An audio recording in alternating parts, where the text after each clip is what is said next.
Kegiatan terakhir dalam rangka hari ulang tahun TNI ke-79 ditutup dengan Sriwijaya Run.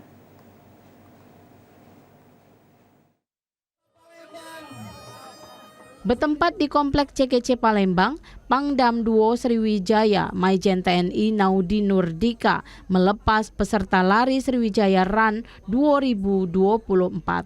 Ada dua kategori lari, yaitu 10K dan 5K, serta Fun Walk. Pada lari 5K, Jauhari Johan keluar sebagai juara pertama kategori putra dan Srimaya keluar sebagai juara pertama kategori putri. Menurut Pangdam 2 Sriwijaya, Sriwijaya Run untuk menjaga silaturahmi antar TNI, Polri, dan masyarakat. Ada sekitar 3.000 peserta yang melok dalam Sriwijaya Run, baik dari TNI, Polri, masyarakat, juga diharap kagetnya ada bibit atlet untuk Sumatera Selatan di event nasional.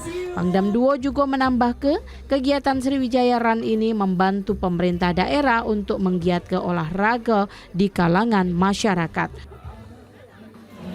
Tujuannya kita mengolahragakan masyarakat, ya, terus mengembangkan, membangun agar masyarakat kita semua suka berolahraga. Dan jangan lupa dalam konteks ini ada nilai silaturahminya, ada kerjasamanya, ketemu sama-sama, ya, bergembira bersama, dan sehat bersama.